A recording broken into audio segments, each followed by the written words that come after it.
Hi guys, good day! Today is Tuesday and it's sunny day today, which is good. It's not raining at all. For today's video, I'm planning on making the famous Dubai chocolate. So, hopefully magtagumpay tayo dyan. Kasi na-try ko na siya guys, yung Dubai chocolate. Nabili ko siya sa Farmer's Choc. And ang sarap, pinahanap-hanap ko siya. Ang sarap niya. So, ayun na lang, gagawa na lang ako. So, hopefully, magkalasa sila nung Dubai chocolate. So, ito yung mga ingredients na gagamitin natin sa paggawa ng Dubai chocolate. We have here the rice vermicelli. Ito siya yung parang crispy thing. And then yung pistachio spread, nabili ko siya sa Coles. Then we have the chocolates. Milk chocolate, hazelnut, ano natin siya. I-mix. Then we have the unsalted butter. Ayan yung mga kailangan natin. For the chocolates, we have to melt this para makagawa tayo ng chocolate. Melted chocolate. Then, ipapasok natin yung ito pag naluto na natin. And then, ayun, patitigasin sarap. And then, ito wala to guys. Palamuti lang to. Hoy, masarap to guys. Try nyo. Crisp coconut specialty with whole almond center. Ang sarap nito guys. Bet na bet ko siya. Ito yung ano niya. Looks niya. Ito. Kasi na yung mga nandito, i-try nyo to. Raffaello. Masarap siya. So, ito yung mga kailanganin natin sa Dubai. Chocolate. Okay. Ilalagay natin yung chocolate sa mainit na tubig para mag-melt siya unti-unti. Ito muna. Tsaka yung wala akong chocolate molder. So, what I'll be using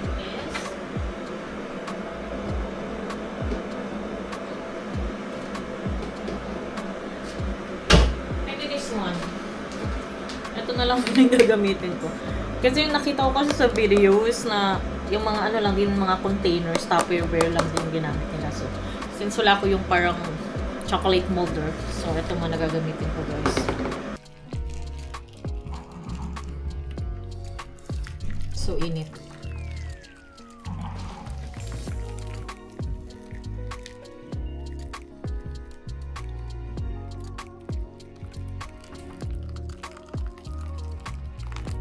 Malambot na siya. And guys, parang nag-ano na talaga siya na. Oh, look at that.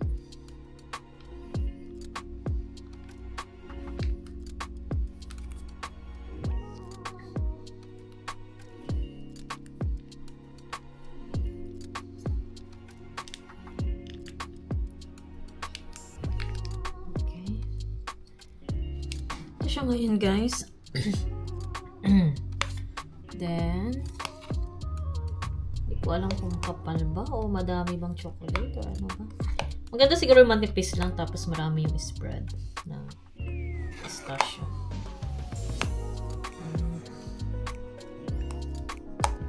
Then ilalagay natin to siya sa freezer para mas madali freezer naman. Is it alright to put it even if it's still hot? A bit? It should be fridge. Just fridge? Yeah, not freezer, fridge. Okay. No freezer, love. Freezer for me. Kaya na lang muna ilagay ito guys. Kasi parang maraming ilalagay ko. Guys, nalagay na natin siya. So, inano ko lang siya ng low heat. So, hintayin natin siya hanggang mag-golden brown. Naririnig ko na siya. Nag-melt na yung butter. Hopefully, makuha natin siya, guys. So, you can see, nag-melt na lahat ng butter. So, we'll try to toast it hanggang mag-golden brown siya. You can see, ito na siya, guys.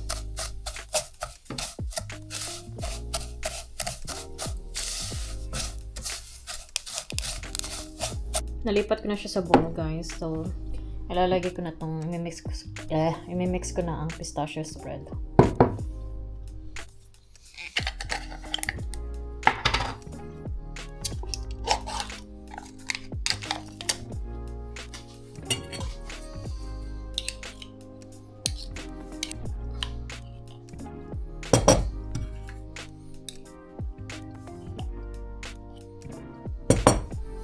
Bango ng pistachio. Okay, i-mix natin. Oh my gosh.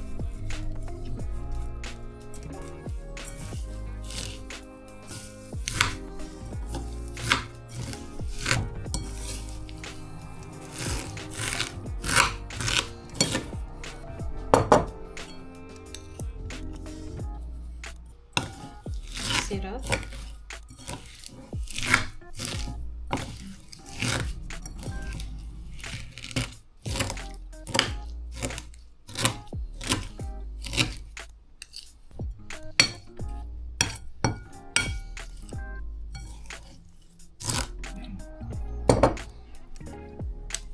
Para mas masarap siya.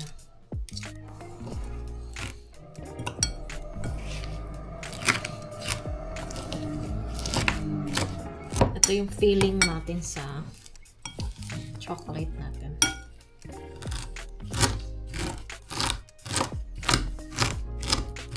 Okay, I think enough na yung pistachio na nalagay ko sa sa vermicelli.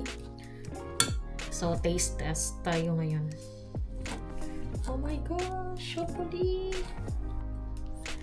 Sana masarap.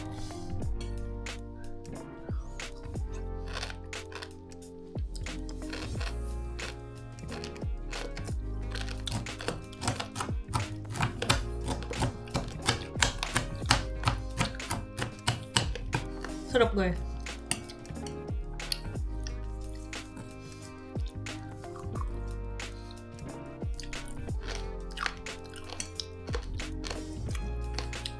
Yummy. So, kung matigas na yung chocolate, ilalagay natin ito siya sa taas. Guys, kalalabas ko lang sa freezer and matigas na siya. So, lagay natin siya dito. Okay. Ito yung chocolate. Ilagay natin siya sa taas.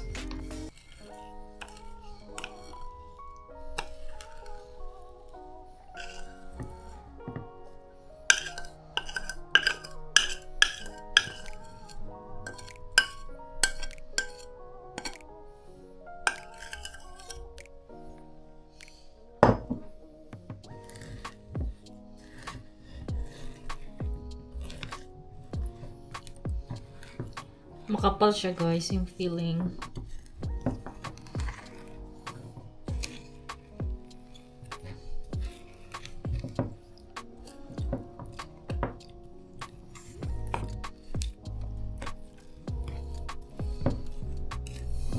Okay, good.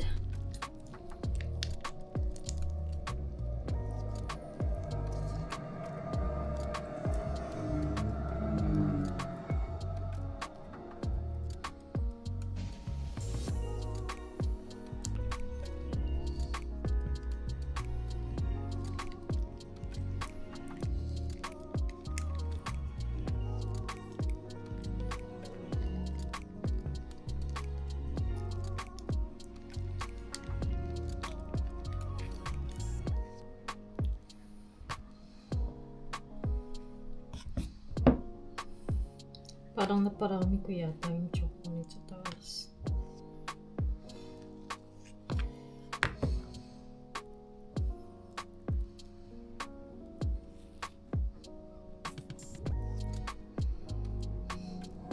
Tapos na siya guys.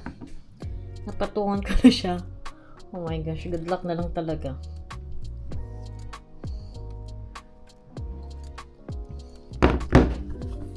Good luck, no. Look at that. Okay, papasok ko muna siya sa freezer. And then, probably after maybe 1 or 2 hours, kunin natin siya. Update ko na lang kayo mamaya guys pag tumigas na yung chocolate. As of now, papahinga muna ako.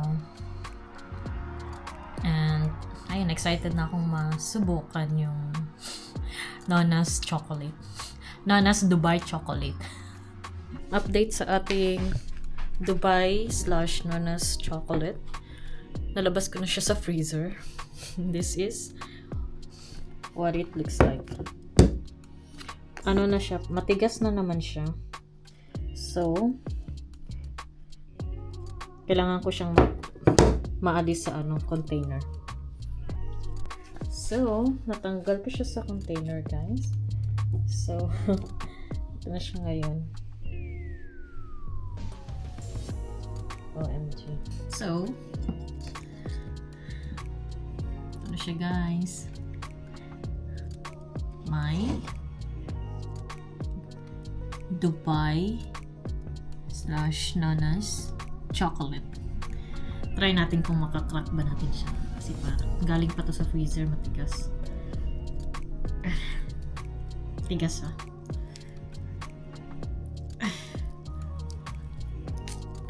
Wow.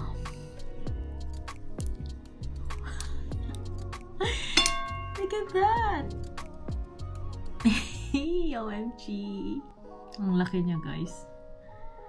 Ito na siya. This is the moment of truth. Okay, let's try it out, guys. Look.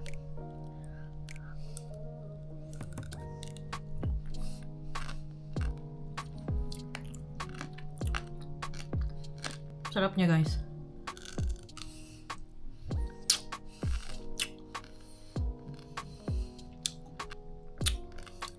Yummy.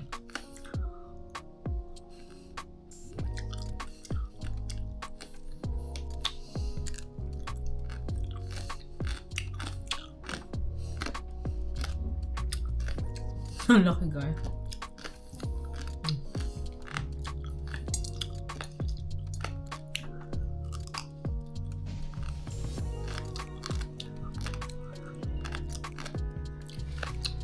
So good. Worth it. Lahat. Yummy siya, guys. Para siya yung yung nabili ko sa sa shop. Hindi talagang makapaniwala, nakagawa ako ng Dubai chocolate. Look. Okay, guys, i-end ko na yung vlog ko and thank you sa pagsama sa akin. See you on my next vlog, guys. Bye-bye!